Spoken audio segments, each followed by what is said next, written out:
Hello everyone, I'm Soma Cooper and today I'll be talking about anger. Okay, anger is a very misunderstood emotion, and sometimes why it is difficult for us to overcome it is because most people justify anger. But the truth is that anger is a choice, and as part of our beliefs as members of the Church of Jesus Christ of Latter-day Saints, we have been taught that anger is actually of the devil.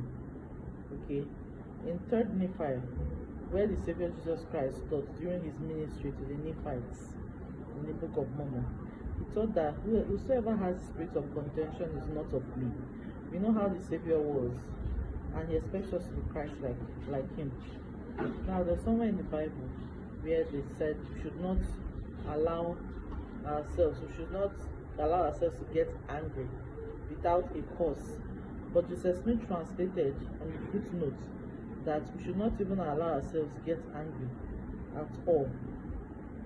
Now, one of our leaders called Elder Bednar, he explained that when we believe or say that we have been offended, we usually mean we feel insulted, mistreated, snubbed, or disrespected, and certainly clumsy, embarrassing, unprincipled, and mean-spirited things do occur in our interactions with other people that would allow us to take offense.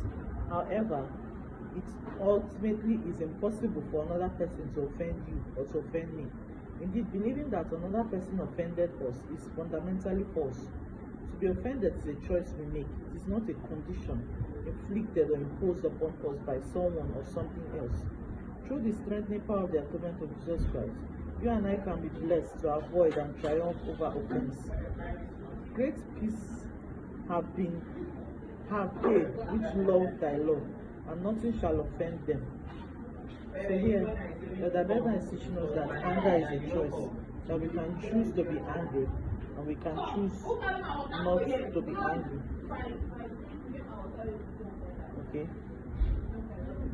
And then he said, you and I cannot control the intentions or behavior of other people. However, we do determine how we will act. Please remember that you and I are agents endowed with moral agency, and we can choose not to be offended.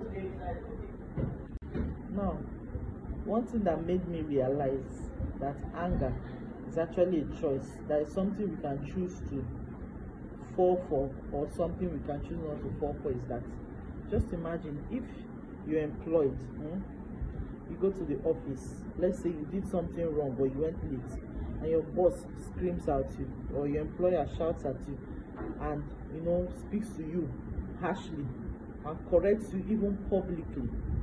You see us replying like, yes sir, I'm sorry sir, it will not happen again sir.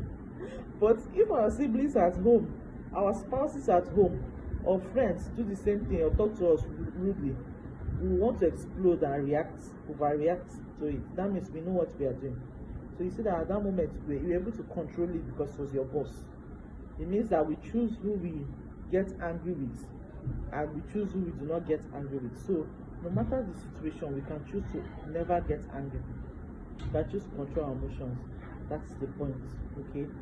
And when we do so, you see that we grow strength of character. Somewhere in the book of Proverbs teaches that anger rests in the bosom of fools. Okay? It also teaches that a soft turneth away wrath. So we should try our best. Anger is not something to be proud of. It's not something I'm proud of. When I see myself reacting impatiently to others or to a situation, I feel ashamed of myself and I wish I could have done better.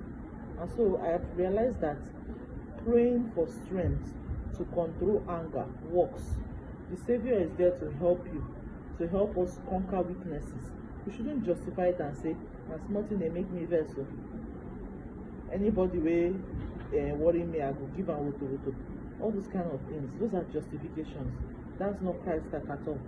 That's not how the Savior is. He wants us to be better, to be patient. I've seen people that, in fact, they could have reacted terribly to a situation. Okay, it's something worth emulating. Well, I hope this video was helpful.